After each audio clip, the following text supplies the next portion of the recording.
we didn't talk about today. And there he is sitting on his sailboat on the salt marsh that's in front of our house. I wanted him to stay on for another 6 or 9 months to finish off 2 papers before going off to Venke's lab, and so this was my attraction here. I said you could take your sailboat and put it on our salt marsh and go sailing. Of course, eventually winter came and he took his sailboat out and went off to Cambridge. But in the meanwhile, he did some very important work that I'll just briefly mention. I'd also mention in passing something quite orthogonal to this discussion. That is, this picture was taken in 2005, and you see a salt marsh here. The water has eroded the salt marsh up to this rock, and my geologist friends tell me that's because of global warming and the rise in the sea level, and so the salt marsh is eroding very fast. But fortunately, not at the time when Martin was sitting here. Okay, this one you're not going to be able to see at all. This is showing how peptide bond formation occurs chemically with an amino acid, the A site tRNA attacking the peptidyl tRNA and the P site. So that's not going to work. Again, with a split ribosome, the A site tRNA, the P site tRNA, the polypeptide exit tunnel, and it's inside this box where peptide bond formation occurs. That is where the amino acid on the A site tRNA attacks the peptidyl tRNA. And so what Martin Schmeling did is look at fragments of the tRNA, the CCA, and ask the question, how do they bind and how are the amino acids arranged? I'll show you a movie that Martin made that will explain this in more detail momentarily. But what we found, boy, this is worse than I guess it's all these bright lights. What we found is the CCA is interacting with a part of the ribosome RNA here, positioning the peptidyl, the peptide group, and here's the CCA interacting with the RNA on the ribosome with the amino acid to attack it. And in the end, after many, many structures, what Martin concluded is that at the beginning of this process of peptide bond formation, the alpha amino group on the amino acid that's attached to the A site tRNA is positioned to attack the carbonyl carbon of the peptidyl tRNA to form the peptide bond. So the question is, what is the ribosome doing? How is it making the reaction occur? So one of the things it does is orient the substrates. All enzymes work by taking the 2 substrates and positioning them just right. It's called the entropy factor. It reduces the entropy of the reaction and helps things go faster. What is it doing chemically? Well, we saw that this base was there interacting. We thought maybe that's involved, but it was shown that by mutating this, that by other labs, that in fact you can change this to any other base and it doesn't change the reaction. So that's not involved. So the only thing that's left is this 2' hydroxyl, which comes from the P site substrate, the C76 of the P site substrate. So is that doing anything? So what was done by Scott Strobel's lab at Yale and Rachel Green, Johns Hopkins, is they removed that 2' hydroxyl. So what they did is they removed this 2' hydroxyl and said, well, what happens? What happens? And what they found is the rate went down 10,000-fold. So clearly that's very important. And some earlier work, Andrea Barta in Austria concluded, based on her studies as well as our early structures that what was happening is that 2'-hydroxyl is picking up a proton from the attacking alpha-amino group, donating it to the leaving group, and what's called a proton shuttle method. That's the detailed chemistry. So how does this thing work? Well, it orients the substrates. It has this proton shuttle, and it's also stabilized in the transition state, which I didn't go into. So that's how it's working as an enzyme. Well,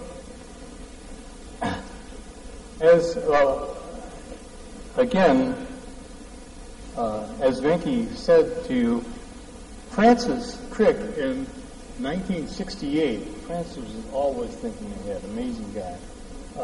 He said in an article in the Journal of Molecular Biology in 1968, maybe I can try and do a British accent, I'm not very good at it. It is tempting to wonder if the primitive ribosome could have been made entirely of RNA. And his rationale was, how could the machine that makes proteins have been a protein before there was a machine to make proteins? It's the chicken and the egg problem. Which came first? And so he hypothesized that, in fact, it was entirely RNA. And, of course, as most of the things that Francis said, he was right.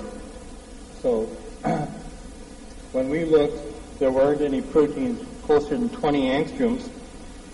And, in fact, now there are some proteins that are a little closer, but not much. So we concluded that, indeed, the ribosome is a ribozyme. Okay, so that's how the ribosome works. Now, how do antibiotics work? So now, the rest of my talk, I want to talk about antibiotics, how they work, how mutations in the ribosome affect their function, and what you do about it. Oh, no, first, I'm sorry. I forgot Martin's movie. This is essential. So he made many, many, many structures, okay? And he put them all together into a movie, and the way you do that is you have lots of pictures, okay? And then you morph it together. And so here's his movie, and I'm going to need some sound for this, so I'm going to try maybe putting some sound in here. I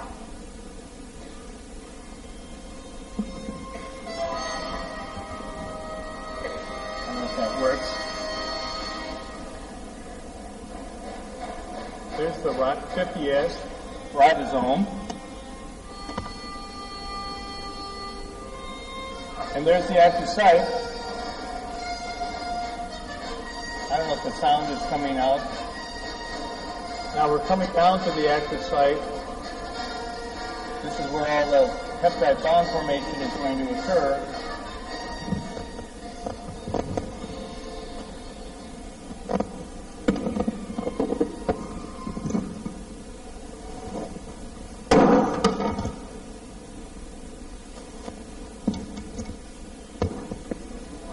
Did that make it better?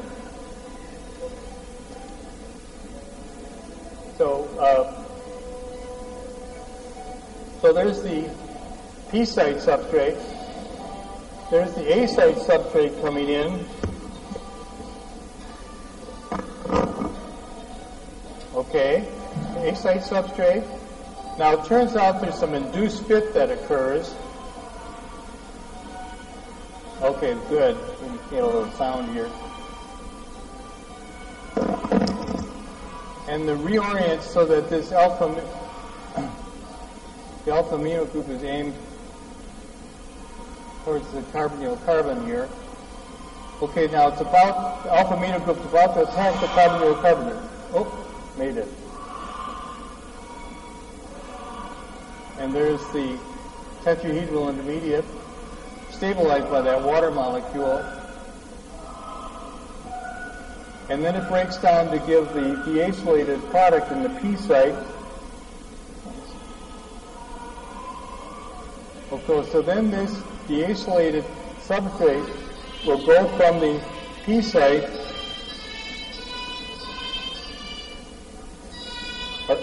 to the E site, the exit site, Now this is a little Walt Disney. We don't really know how this process goes in atomic detail, but it wanders from one site to the other.